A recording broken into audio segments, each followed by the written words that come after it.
దేశానిపైన depend అవ్వడం అనేది చాలా చాలా ప్రమాదకరం.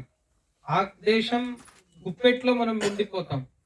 దీన్ని గ్రహించి ఆనాటి అగ్రికల్చర్ సైంటిస్టులు వెంటనే భారతానికి ఆహార భద్రత అంటే మనం వేరే దేశాల పైన డిపెండ్ అవ్వకుండా మనమే మన ఆహారాన్ని పండించాలి అనే ఉద్దేశంతో హరిత విప్లవానికి నాంది పలికారు.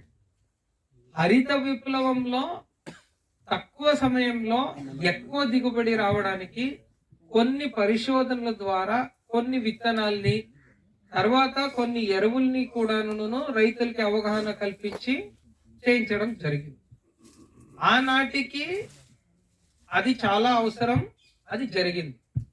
కానీ రాను రాను ఏమైపోయిందంటే ఆనాటి మనం అదొక చారిత్రాత్మకమైన అవసరం ఆ రోజుకి. ఆ రోజు తీసుకున్న నిర్ణయం అంటే కొన్ని పుస్తకాలు చెప్తారు, ఈవెన్ స్వామినాథన్ గారు కూడాను ఇది సస్టైనబుల్ కాదు అని చివరిలో హరిత విప్లవ పితామహ ఆయన కూడా అనుకున్నారంట.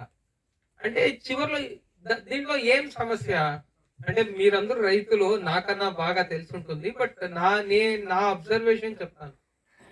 ఇప్పుడు మనమేంటి, భూమి ఉంది, మనకి ఏ పంట అయినా ఎలా పండుతుంది?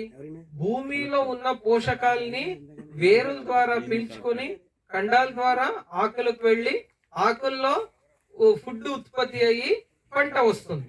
ఇంతే, సింపుల్. కానీ మనం ఏం చేసాం హరిత విప్లవం టైంలో? భూమిలో ఉన్న పోషకాలకి అదనంగా పోషకాలు ఇచ్చాము. సో అదనంగా అంటే ఇప్పుడు మనం పిల్లలకి బూస్ట్, హార్లిక్స్ ఇలాంతా తాకిపిస్తాం కదా, అలాగా దాని నుంచి ఏమైంది, వెంటనే ఎక్కువ పోషకాలు అందడం వల్ల దిగుబడి పెరిగింది. కానీ రాను రాను ఇక్కడ సమస్య ఏమైందంటే భూమి అనేది ఒక నైసర్గికంగా దేవుడిచ్చిన ఒక ఎకోసిస్టమ్, అది ఒక సాయిల్ అనేది. దాంట్లో ఏముంటుంది, మట్టిలో మనందరికీ తెలుసు రైజోబియం అనే ఒక బ్యాక్టీరియా ఉంటుంది, మన అర్థవరం కానీ ఇవన్నీ కూడాను పోషకాల్ని తయారు చేసేదానికి ఉన్న ఆర్గానిజమ్స్. అలాంటివి ఇంత గుప్పెట్లో మట్టి తీసుకుంటే మనకు కోట్లాది ఆర్గానిజమ్స్ ఉంటాయి. ఏదైనా సరే, ఇప్పుడు మనమైనా సరే మనం ఏదో ఒక పని చేస్తూ ఉంటే ఆ పనిలో మనము నిష్ణాతులు అవుతాం. ఒక పని చేసేది మానేస్తే మనము మందగించిపోతాం, అవునా కదా? ఆ స్థాయిలో ఉన్న సూక్ష్మ జీవులకి జరిగింది కూడా అదే.